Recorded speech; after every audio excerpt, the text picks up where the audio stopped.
നമ്മുടെ ഇന്ത്യ മുന്നണിയുടെ കാര്യം വലിയ കഷ്ടത്തിലാണ് കേട്ടോ. ഏതാണ്ട് ഈ നമ്മുടെ ഇന്ത്യ മുന്നണിയുടെ കാര്യം ഒരു തീരുമാനത്തിലായ ലക്ഷണമാണ്. ഞാൻ സാധാരണ ഇന്ത്യ മുന്നണി എന്നാണ് പറയാറുള്ളത്.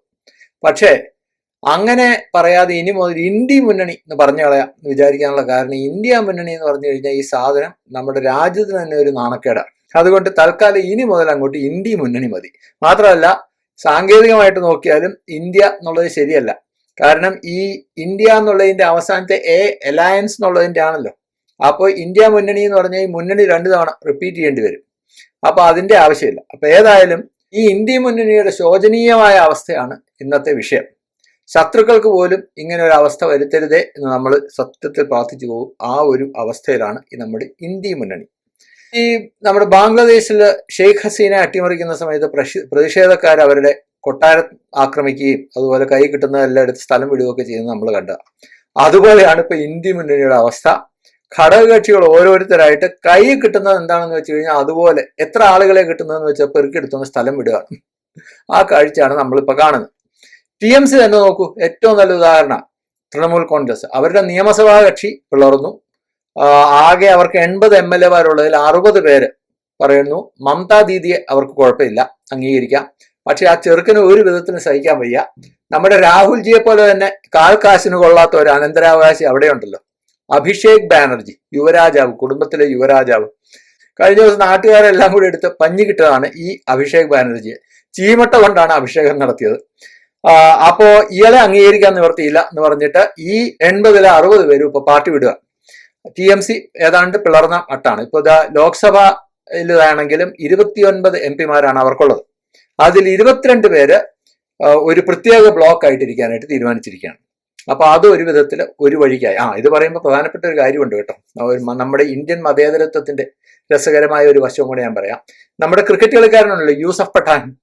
മൂപ്പര് തെലങ്കാനയിലോ ആന്ധ്രയിലോ അല്ല, ഗുജറാത്തിൽ നിന്ന് നമ്മുടെ മമതാ ദീദി ബംഗാളിൽ ബലമായിട്ട് പിടിച്ചുകൊണ്ട് വന്ന് ലോക്സഭയിലേക്ക് മത്സരിപ്പിച്ച ആളാണ് നമ്മുടെ യൂസഫ് പഠാൻ. അങ്ങനെയാണ് 2024 MP ആക്കിയത്. എന്തായിരുന്നു ഈ പഠാന്റെ യോഗ്യത? ഈ ബംഗാളിൽ ഒന്നും കിട്ടാത്ത ഒരു സാധനത്തിന് അങ്ങ് ഗുജറാത്തിൽ നിന്ന് പിടിച്ചുകൊണ്ട് വരേണ്ട കാര്യം എന്താ? അയാളുടെ പേര് തന്നെ. മുർഷിദാബാദ് ജില്ലയിലെ ബെഹ്റാംപൂർ ലോക്സഭാ മണ്ഡലത്തിൽ നിന്നാണ് ഈ പഠാൻ മത്സരിച്ചത്. ഇതൊക്കെ പറഞ്ഞു കഴിഞ്ഞാൽ ഞാൻ നേരത്തെ പറഞ്ഞ പോലെ മതേതരത്വത്തിനെതിരാണ്. മതേതരത്വം തകരും, ആരും പറയാലോ. പക്ഷെ ഞാനിപ്പോൾ മതേതരവാദി അല്ലാത്തതുകൊണ്ടുള്ള കാര്യം പറയാമല്ലോ. ബെഹ്റാംപൂരിലുള്ളത് 60%, ഏതാണ്ട് 55-60% വോട്ടേഴ്സ് എന്ന് പറയുന്നത് മുസ്ലിമുകളാണ്.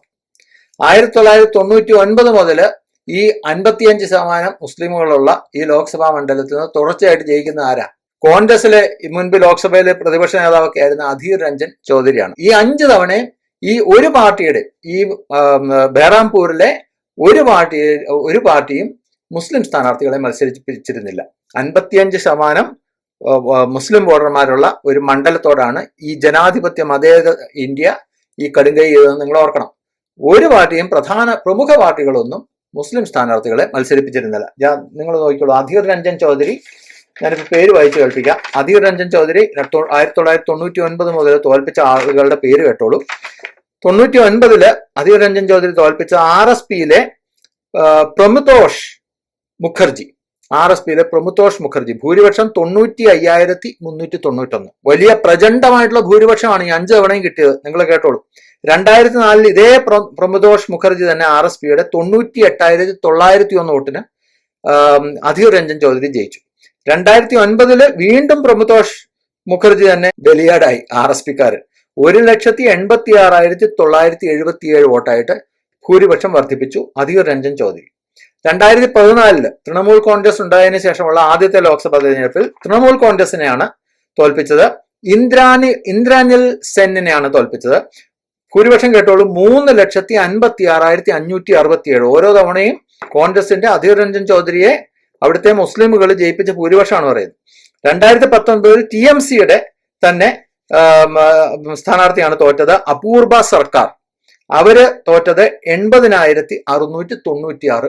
അതായത് 80,000 വോട്ടാണ് ഏറ്റവും കുറവ് ഭൂരിപക്ഷം ഈ അധീർ രഞ്ജൻ ചൗധരിക്ക് കിട്ടിയിട്ടുള്ളത്. വലിയ വ്യത്യാസത്തിൽ ഇങ്ങനെ 25 വർഷമായിട്ട് അധീർ രഞ്ജൻ ചൗധരി നിലനിർത്തിയ സീറ്റ് പിടിക്കാനായിട്ട് നമ്മുടെ മതേതര മമതാ ദീദി 2024 പ്രയോഗിച്ച ബുദ്ധിയാണ്. ഗുജറാത്തിൽ നിന്ന് യൂസഫ് പഠാൻ എന്ന് പറയുന്ന വേറൊരു മതേതര മുസ്ലിമിനെ അല്ലെങ്കിൽ വേറൊരു മതേതരനെ അവിടെ ഇറക്കുമതി ചെയ്ത്. ആദ്യമായിട്ടാണ് ഈ ഒരു മുസ്ലിം സ്ഥാനാർത്ഥിക്ക് വോട്ട് ചെയ്യാനായിട്ട് ഇവിടുത്തെ ഈ ബെഹ്റാംപൂരിലെ 55% വരുന്ന മുസ്ലിം ജനസംഖ്യ അവർക്കൊരു അവസരം കിട്ടുന്ന ആ അവസരം അവർ പാഴാക്കുവോ? അവിടുത്തെ മതേതര മുസ്ലിമുകൾ കൃത്യമായിട്ട് ആ അവസരം ഉപയോഗിച്ചു. 5 തവണ തുടർച്ചയായിട്ട് ജയിച്ച അധീർ രഞ്ജൻ ചൗധരി ഇത്തവണ 85,000 വോട്ടിന് തോറ്റു. ഇന്നലെ കയറി വന്ന യൂസഫ് പഠാനോട്, ഈ യൂസഫ് പഠാനെ ഇവർക്ക് പരിചയം പോലും ഇല്ല, ക്രിക്കറ്റ് കളി കാണുന്ന എത്ര പേര് അവിടെ ഉണ്ടാവും നമുക്കറിയില്ല.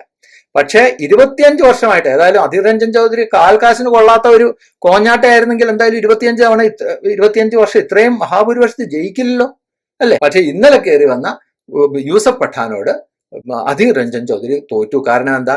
ഈ പറയുന്ന അവിടുത്തെ മതേതര മുസ്ലിമുകൾക്ക് അവരെ ഏത് രീതി സേവിച്ചു, ഈ അധീർ രഞ്ജൻ ചൗധരി ജയിച്ചു കഴിഞ്ഞാൽ അവർക്ക് പ്രയോജനമാണോ, ഈ വലിഞ്ഞു കയറി വന്ന യൂസഫ് പഠാൻ ആരാണ്, അവനെ കൊണ്ട് കാൽക്കാശിന് ഗുണമുണ്ടാവും, അതൊന്നും അവർക്ക് പ്രശ്നമല്ല.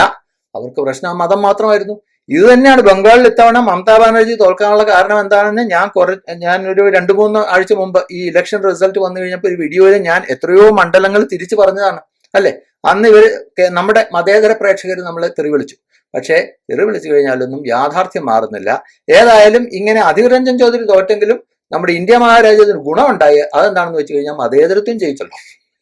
ആദ്യമായിട്ടാണല്ലോ ഒരു മുസ്ലിം MP കിട്ടിയത്. അങ്ങനെയാണല്ലോ, മതേതരത്വം ജയിക്കണം എന്നുണ്ടെങ്കിൽ ഈ പറയുന്ന മുസ്ലിം ഭൂരിപക്ഷ സ്ഥലങ്ങളിലെല്ലാം മുസ്ലിം MP വരണം അല്ലെ. അപ്പൊ നമ്മൾ സ്ഥിരമായിട്ട് നടത്താറുള്ള ഒരു സെക്യുലർ ടെസ്റ്റാണിത്. ഇന്ത്യയിലെ എത്ര ജഡ്ജിമാര് മുസ്ലിമുകളുണ്ട്, എത്ര പേര് ദളിതരുണ്ട്, എത്ര മുഖ്യമന്ത്രിമാര് മുസ്ലിമുണ്ട്, എത്ര ദളിതരുണ്ട്. നമ്മുടെ രാഹുൽ ഗാന്ധിയുടെ ഫേവറേറ്റ് ഒരു ഹോബിയാണിത് അല്ലെ. മൂപ്പർക്കുള്ള ഒരു അസുഖം വെറും തട്ടിപ്പ, ശുദ്ധ ഉടായിപ്പ. ഞാൻ പറയാം, പുള്ളി പാർലമെന്റിൽ കുറച്ചു നാൾ മുമ്പ് ചെയ്ത ഒരു നെടുങ്കൻ പ്രസംഗമുണ്ട്, ഓർമ്മയുണ്ടോ? ഇന്ത്യയിൽ എത്ര IAS ദളിതരുണ്ട്, എത്ര സെക്രട്ടറിമാര് മുസ്ലിമുകളുണ്ട്, ഇത് എന്റെ ഇന്ത്യ ഇങ്ങനെയല്ല എന്നൊക്കെ പറഞ്ഞ് എന്തൊക്കെ തള്ളായിരുന്നു. പക്ഷെ എനിക്കൊരു ചോദ്യം ചോദിക്കാനുണ്ട്. ഈ കോൺഗ്രസിന്, രാഹുൽ ഗാന്ധിയുടെ കോൺഗ്രസിന് അധികാരമുള്ള 4 സംസ്ഥാനങ്ങളുണ്ട് അല്ലെ. കേരളം, കർണാടകം, തെലങ്കാന, ഹിമാചൽ പ്രദേശ്. ഈ 4 ഏതെങ്കിലും ഒരിടത്ത് രാഹുൽജി ഒരു മുസ്ലിമിനെ മുഖ്യമന്ത്രിയാക്കിയോ, ഒരു ദളിതനെ മുഖ്യമന്ത്രിയാക്കിയോ? 4 സാധാരണ ഹിന്ദുക്കളെയാണ് മൂപ്പര് മുഖ്യമന്ത്രിയാക്കിയത് അല്ലെ. ഈ 4 മുഖ്യമന്ത്രി നിശ്ചയിച്ചത് രാഹുൽ ഗാന്ധി തന്നെയാണല്ലോ.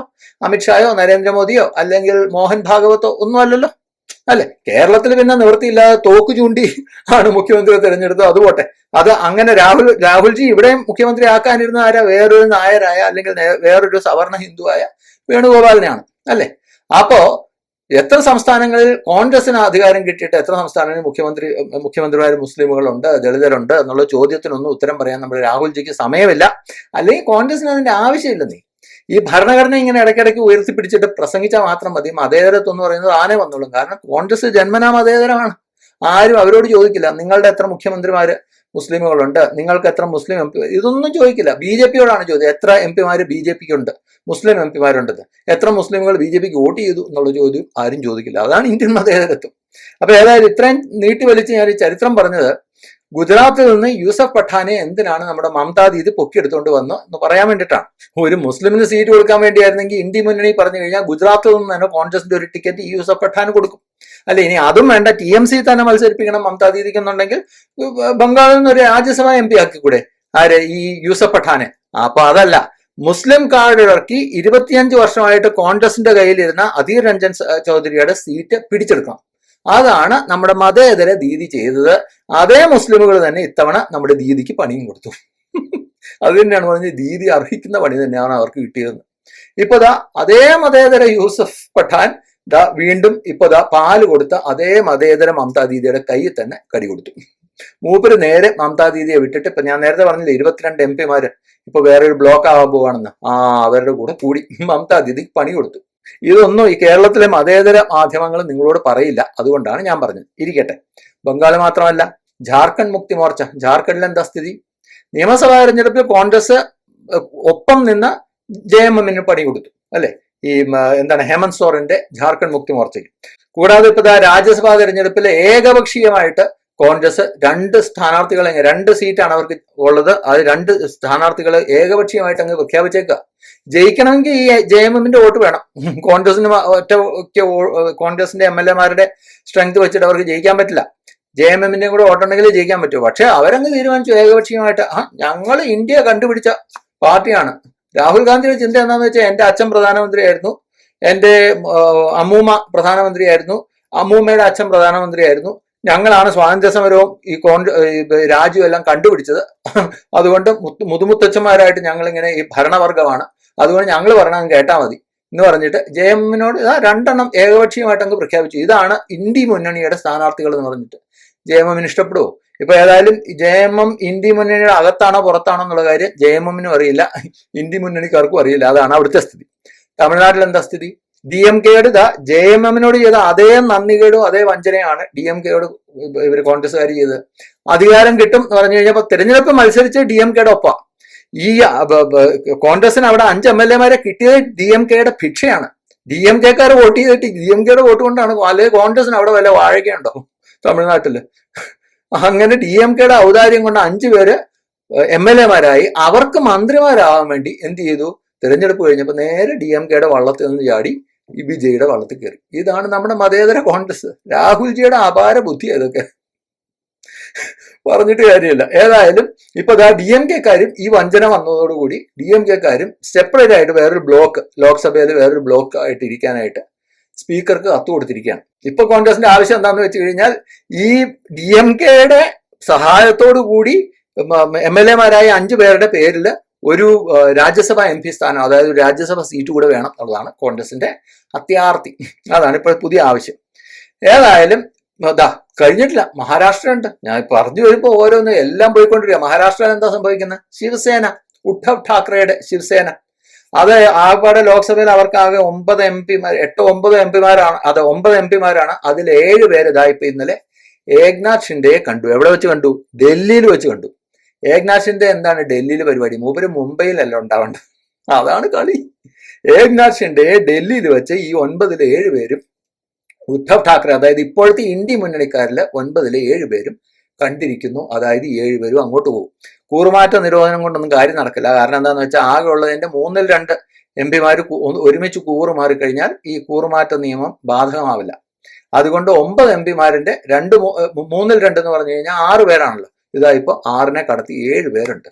അപ്പൊ 7 പേർക്ക് കൂറുമാറാൻ പ്രശ്നമൊന്നുമില്ല. അപ്പോ ഇങ്ങനെ ഈ പണ്ടുള്ളവർ പറയില്ലേ, ഈ വീഴാൻ പോകുന്ന വീടിന്റെ കഴുക്കോൽ ഊരിക്കൊണ്ട് ഓടുന്നുള്ളത്, അതുപോലെ ഊരിക്കൊണ്ട് ഓടാനുള്ള തിരക്കിലാണ് നമ്മുടെ ഇന്ത്യ മുന്നണിയിലെ ഘടകകക്ഷികള്. ഇനി അടുത്തത് കോൺഗ്രസ് ഇതുപോലെ സെപ്പറേറ്റ് ബ്ലോക്ക് ആയിട്ട്, രാഹുൽജിയുടെ ഒപ്പം ഞങ്ങൾ ഇരിക്കുന്നില്ല, ഞങ്ങൾ സെപ്പറേറ്റ് ബ്ലോക്ക് ആയിട്ട് ഇരിക്കാൻ പോകുന്ന കോൺഗ്രസ്സുകാർ പറഞ്ഞാലും നിങ്ങൾ അത്ഭുതപ്പെടേണ്ട കാര്യമില്ല. ഇനി അതിന്റെയും കുറ്റം സംഭവിച്ചു കഴിയുമ്പോൾ നരേന്ദ്രമോദിക്കും അമിത്ഷായ്ക്കും ജ്ഞാനേഷ് കുമാറിനും ഒക്കെ ആയിരിക്കും. അതേതായാലും നടക്കട്ടെ. ഇതുകൊണ്ടാണ് ഈ ഹേരണം കെട്ട സാധനത്തിന്റെ പേരിൽ ഇന്ത്യ എന്നുള്ള പേര് വയ്ക്കാൻ പാടില്ല, അത് രാജ്യത്തിന് തന്നെ ഒരു അപമാനമാണെന്ന് പറഞ്ഞത്. തൽക്കാലം അതുകൊണ്ട് ഇന്ത്യ മുന്നണി എന്ന് വിളിച്ചാൽ മതി എന്ന് ഞാൻ തുറക്കത്തിൽ പറയാനുള്ള കാരണം അതാണ്. Thank you. ജയ് ഹിന്ദ്.